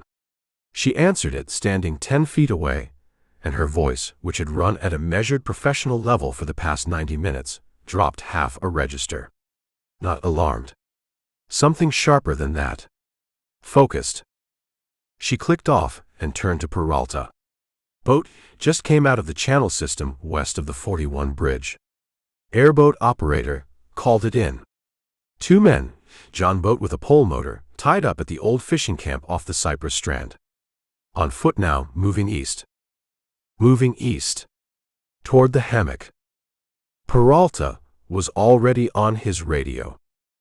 Ruiz folded the topographical map with quick, practiced creases and walked toward the trailhead. Gumbo stayed on the hood. His job was done. The machinery was running. Ruiz had a 14-month case and a team and a topographic map with channels marked in pen, and Gumbo had a 10-year-old Ranger and a .38 he hadn't fired and a houseboat 40 miles north with a pelican problem. Torrealba stopped beside him on her way to the tape line. "You said you were from Cedar Key." "Correct." "Stay on this side of the tape." "Absolutely," Gumbo said. She was already moving. Marcus appeared from somewhere. "So what happens now?" "For us. We give the rest of our statements, we get told not to leave the state for a few weeks, and we go home." "And for Marcus gestured at the general situation: the tape, the radios, the cruisers, Ruiz's focused walk toward the trailhead. For them. Gumbo watched Torrealba duck under the tape. For them, it's just starting. Chapter 5. 2 men, Torrealba said, coming back under the tape 20 minutes later. John boat, pole motor, came out of the cypress strand on foot when the channel ran too shallow to push through. Got eyes on them from the air. She meant the Fish and Wildlife helicopter that had been running grids north of Loop Road since sunset, its spotlight cutting arcs through the darkening cypress. Gumbo had watched it from the ranger's hood, tracking the light's movement the way you track weather rolling in from the Gulf. Did they reach the aircraft? They were 200 yards out when the helicopter found them. Torrealba pulled her hat off and pressed the back of her wrist to her forehead. A private moment of tiredness she filed away before putting the hat back on. Surrendered on sight. Which tells you something about their instructions. Told to walk away from a fight, Gumbo said. Somebody up the chain didn't want bodies in the Everglades, drawing more federal attention than a downed aircraft already would. These were movers, not soldiers. Bring the load out, don't make news. She glanced toward Devaney, still zip-cuffed on the Suburban's bumper with a Collier County deputy standing 3 feet away studying his phone. Those 2 were supposed to confirm the site first, then the movers would go in at first light tomorrow. But we were already there. You were already there. A cruiser pulled into the lot with the 2 men from the John boat in the back seat, both in their 30s, both wearing the clothes of people who'd been in wet cypress for 3 hours. Mud-caked boots, damp camo jackets, the drained expressions of men who had read the helicopter spotlight and made a fast calculation about odds. Neither of them looked like they'd gotten the outcome they drove to Collier County expecting. Ruiz materialized beside the cruiser before it fully stopped. He had his credential out in his phone to his ear simultaneously. 2 conversations running in parallel, the kind of multitasking that suggested whoever he was calling had been waiting for exactly this news. Torrealba watched him work. 13 months we've had 1 overdose case and 2 fender benders on Loop Road. Now this. Sorry about your Monday. My Tuesday's going to be worse. She almost smiled at that. Not quite. Sit tight. Peralta needs to close out your statement before anyone leaves. She walked toward the cruiser and Ruiz and the next several hours of her professional life. Gumbo got off the hood and stretched his back, which had opinions about a full day of hiking and hood-sitting and general outdoor activity that it had not consented to. The lot had filled while he wasn't counting. 4 cruisers, 2 unmarked sedans, the Fish and Wildlife truck that had coordinated the helicopter, Ruiz's Dade County Ford, the Suburban with Devaney on its bumper, Kyle's paddleboard truck, the CRV, and his own Ranger. Loop Road, which 2 hours ago had been empty in both directions, now had a deputy at each end with flares. Cedar Key felt very far north. Sergeant Peralta ran the statements with the organized thoroughness of a man who understood that a case this size would generate paperwork for months, and every gap in the record tonight would become someone's problem later. Gumbo went first. Peralta was a compact man in his 40s with a silver mustache and the patient manner of someone who had taken several thousand statements and stopped being surprised by any of them. Gumbo walked him through the whole day, from the phone call with Kyle, to the trailhead sign, to the hammock, to the cargo hold, to the parking lot, in sequence without editorializing. Peralta wrote and occasionally asked a clarifying question in a voice that gave nothing away about what he thought of the answers. When Gumbo reached the part about Renata and Marcus and the cargo contents, he stopped and looked at Peralta. "You want to do this the long way or the short way?" Gumbo asked. "Is the short way accurate?" "Yes." "Short way." Gumbo gave him the short version. Peralta wrote it down without blinking, which confirmed that in 8 years of Collier County law enforcement he'd heard worse on an average Wednesday. Renata's statement took 40 minutes and produced 6 pages of Peralta's notes. She'd pulled a clean pen from her pack and used it to annotate Peralta's copy of the cargo sketch she'd drawn in her notebook, adding measurements she'd paced off, and a note about the direction of the fuselage relative to magnetic north, because she'd checked her compass while Gumbo was looking at the cargo. Peralta stared at the annotated sketch for a long moment after she finished. "Ma'am," Peralta said, "you might be the most useful witness I've had since a retired surveyor found a body in Fakahatchi Strand." Renata accepted this without particular warmth. Documentation is a professional obligation. "Do you charge for expert testimony?" "I charge for consulting. My department handles the paperwork." She gave him a USF business card from the pack's outer pocket. Peralta tucked it into his shirt pocket with the care of a man who intended to use it. Marcus's statement ran 20 minutes and was notable for its structural honesty. He described what he did in order, without softening the Saturday night portion or offering context that hadn't been requested. Peralta asked 2 follow-up questions about the cargo seal defect. Marcus answered both.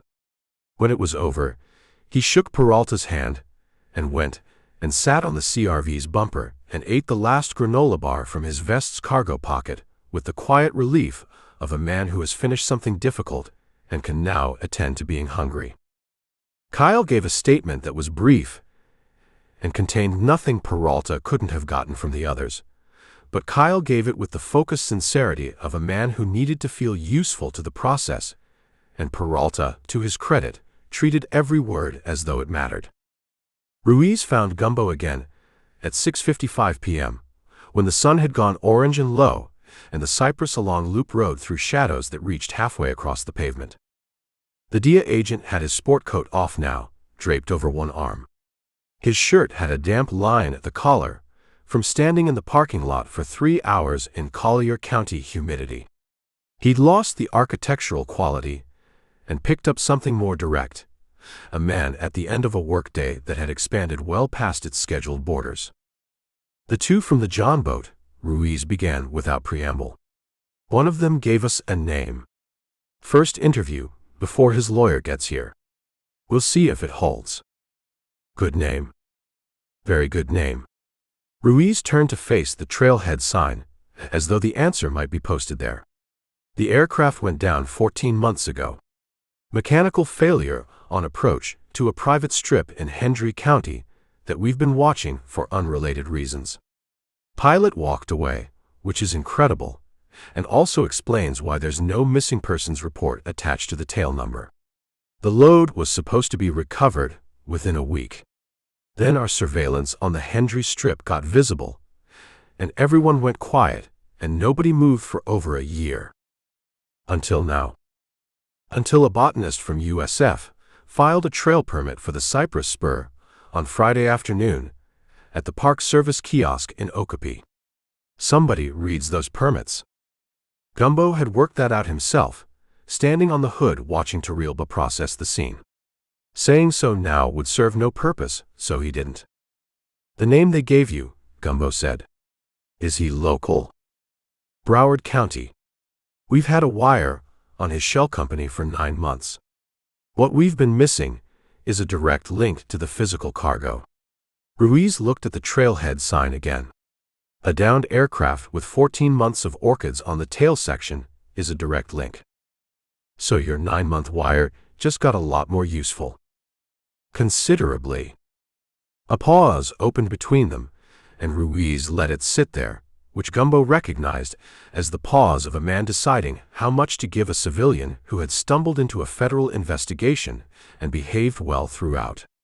Ruiz made his decision. "Your clients are not targets," Ruiz said. "The cannabis exposure is a footnote. Nobody in this office is interested in a botanist and a biology teacher who found a plane and made a poor recreational decision in the Everglades." "Renata's notes," Gumbo said.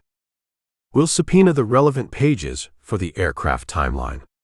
She'll be compensated for expert consultation at the federal rate." Renata would have opinions about the federal consultation rate relative to her standard consulting fee, but that was a conversation for another day, and not Gumbo's department. And my clients can go home. Your clients can go home. Don't leave Florida for 30 days. Ruiz said it to Gumbo, meaning he'd say the same to Renata and Marcus, which he did, crossing the lot to where they stood with Kyle near the CRV, and delivering the same message in the same tone, a man checking boxes on a list that had gotten considerably longer since this morning. Gumbo watched the exchange. Renata nodded once, precise and immediate, already thinking about what 30 days in Florida meant for her research calendar. Marcus's relief came out as a slow exhale that he tried to make invisible and didn't quite manage. Kyle, who'd been told nothing about a 30-day restriction, started to ask, and then registered that Ruiz was already walking away and let it go. Devaney and the younger man got walked to a cruiser at 7:20, zip cuffs swapped for proper cuffs, the deputy handling them professional and unhurried.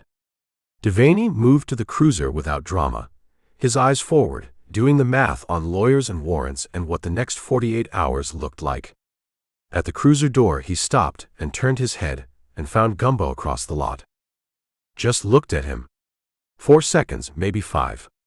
No expression Gumbo could name. Then the deputy put a hand on his shoulder, and Devaney folded himself into the back seat. The Suburban got taped and left for an evidence team in the morning. Ruiz's Ford left first, heading south toward whatever the next phase of a 14-month case required at 7 in the evening. Peralta finished his paperwork in the cruiser's front seat, dome light on, the lot going dark around him. The fish and wildlife truck rolled out.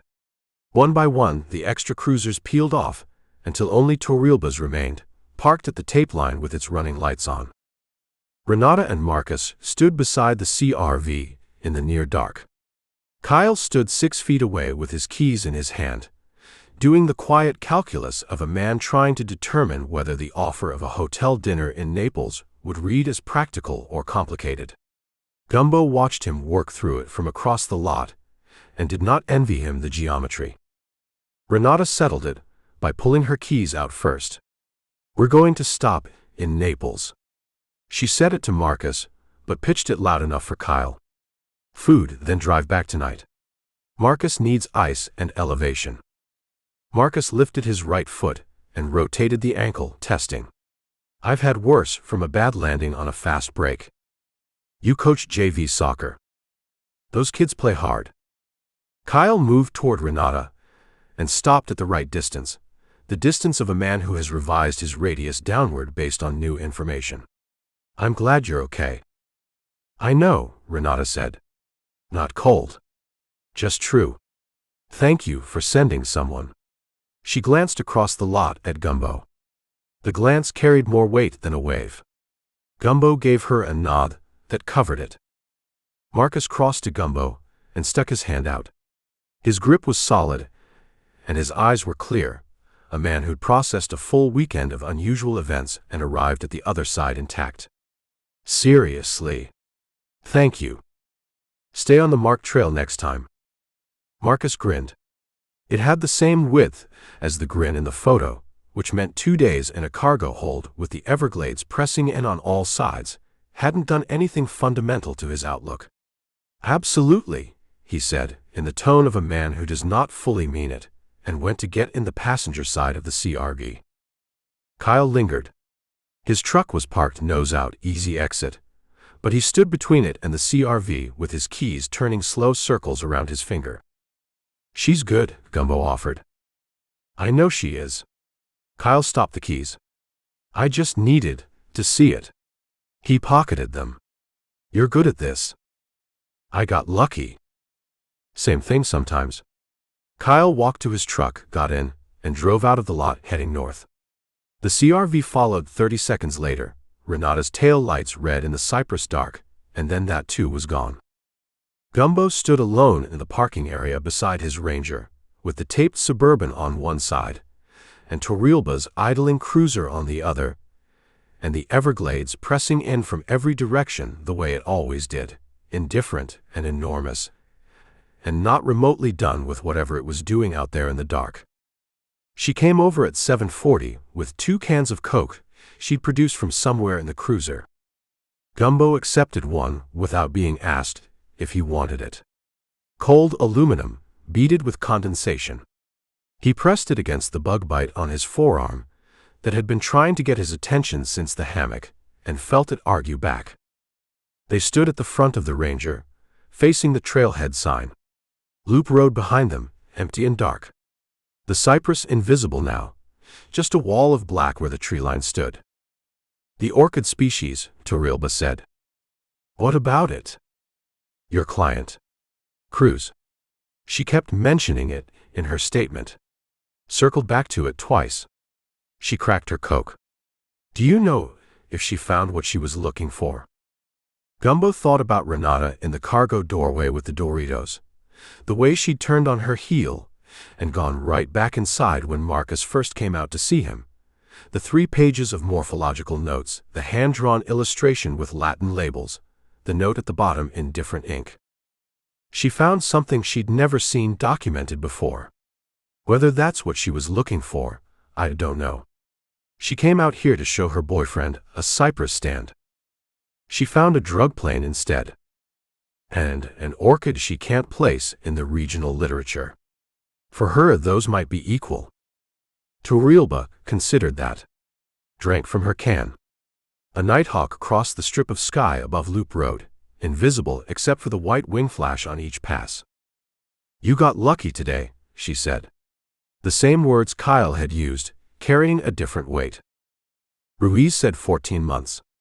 Gumbo kept his eye on the nighthawk. If those 2 from the John boat had reached the plane while we were still in the hammock.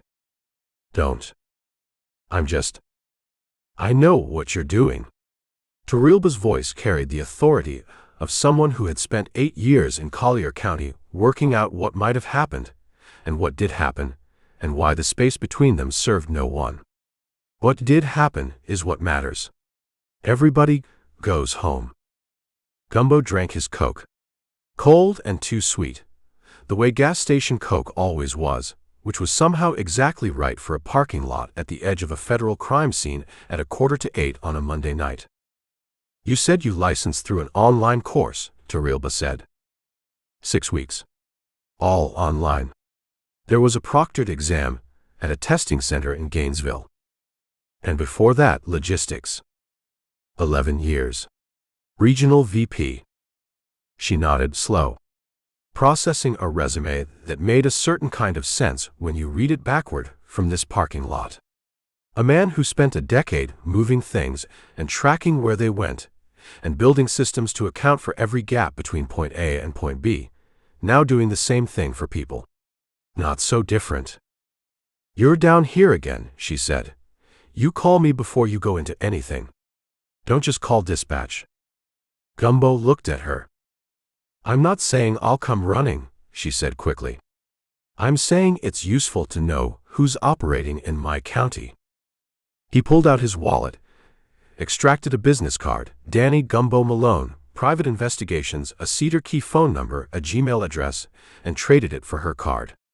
Hers was the official Collier County card, with a direct line handwritten on the back. Safe drive, Torrealba said, and walked back to her cruiser.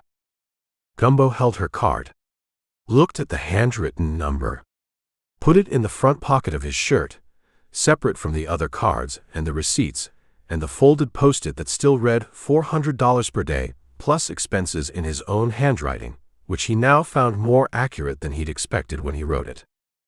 US 41 ran straight and empty in the dark, the headlights finding the road 30 yards ahead, and nothing beyond that on either side, just the suggested shapes of trees at the highway's edge, and the occasional white flash of an egret standing in the median grass, briefly lit and gone.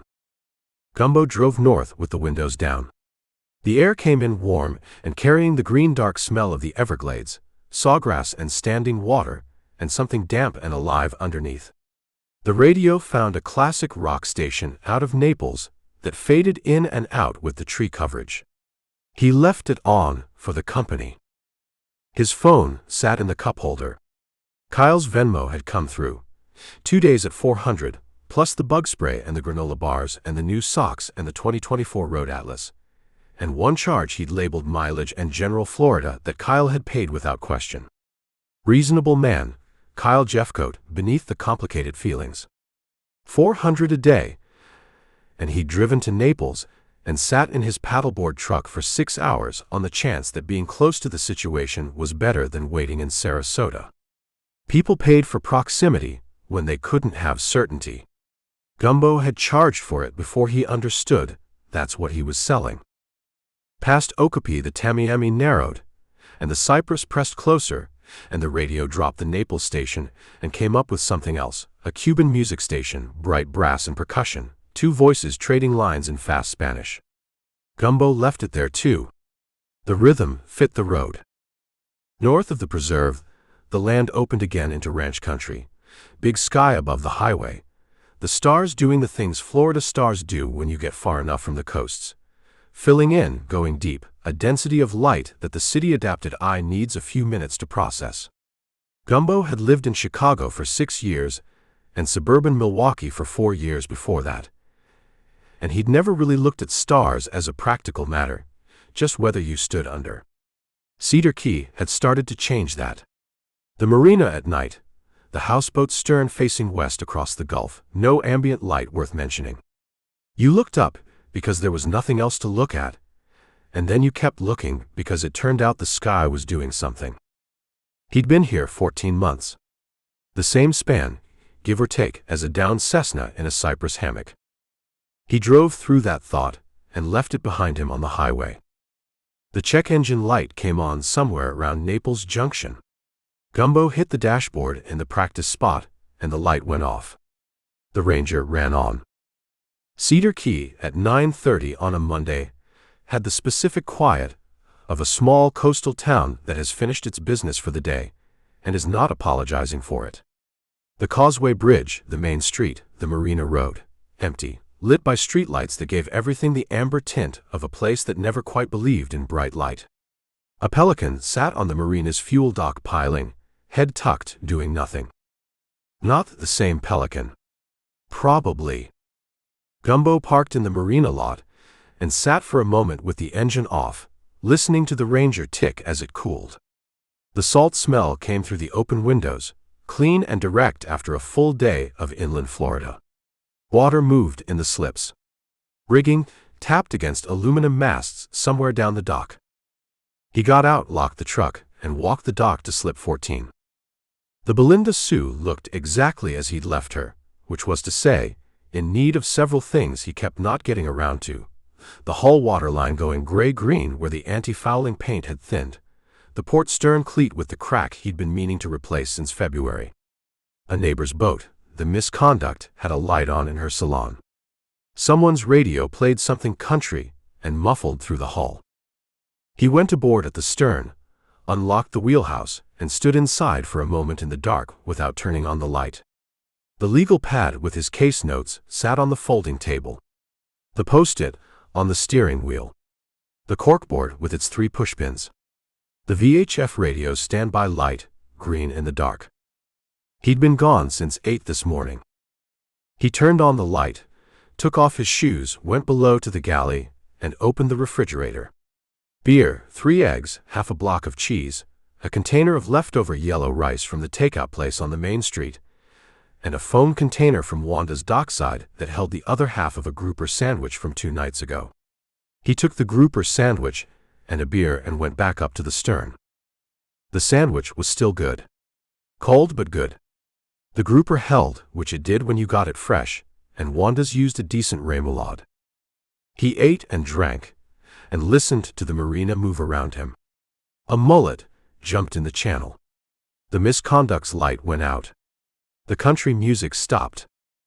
Somewhere in the Everglades, Ruiz had a name from a John boat. 2 men were in a Collier County holding facility, running through their options. Devaney was doing the same, in a different cell. Torrealba had a Tuesday that she'd said would be worse than Monday, and from where Gumbo sat, she'd understated it. A Cessna Caravan with 14 months of orchids on its tail sat in a cypress clearing waiting for a federal evidence team and a botanist with a subpoena.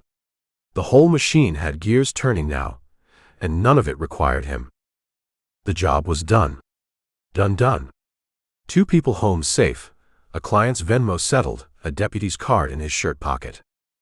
He finished the sandwich and held the beer, and looked out across the slip toward the channel, where the water ran black and slow under the marina lights. A good night for it.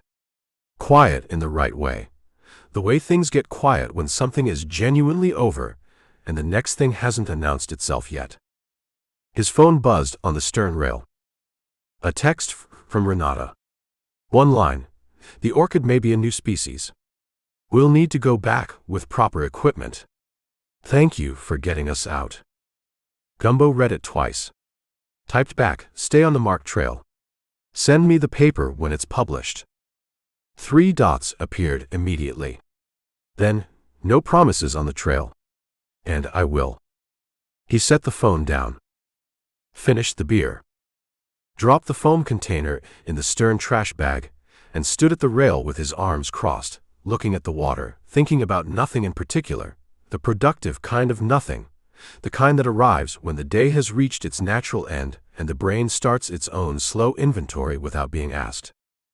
The phone rang. Not a text. A call. Incoming. The screen read unknown, 954 area code. Gumbo looked at it. Broward County. The number sat there through the first ring, bright and patient, waiting for him to do something with it. He knew what a 954 area code at 9:45 on a Monday meant, given the shape of the day. Knew it the way you know weather before it fully arrives. Not from seeing it yet, but from the pressure change, the air going still in a particular way, the birds getting quiet. Second ring. He could let it go to voicemail.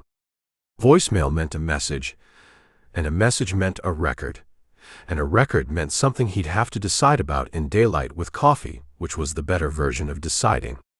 On the other hand, voicemail meant the caller left a message, and whatever was in that message would sit in his phone all night, and he'd play it at 2 in the morning when the marina went fully quiet and the implications would have more room to move around. Third ring. Gumbo picked up. Malone. The voice on the other end came through clear and unhurried, a voice that had practiced being calm about things that other people found alarming. Educated. A man who chose his words the way you choose them, when you're aware that conversations can become evidence. Mr. Malone, the voice said. I understand you had an interesting day in Collier County. Gumbo kept his eyes on the water. The channel ran black and undisturbed, the tide moving under it in its own unhurried system, pulling toward the Gulf the way it always did, regardless of what happened on the land above it. You could say that, Gumbo said. I represent certain interests that have recently become aware of your involvement in a matter that concerns them. I'd like to discuss a conversation. A brief one. Nothing complicated. Gumbo said nothing. Let the silence work. Are you still there, Mr. Malone? Still here. Are you available to meet? The marina moved around him. Water in the slips. Rigging, tapping its aluminum coat.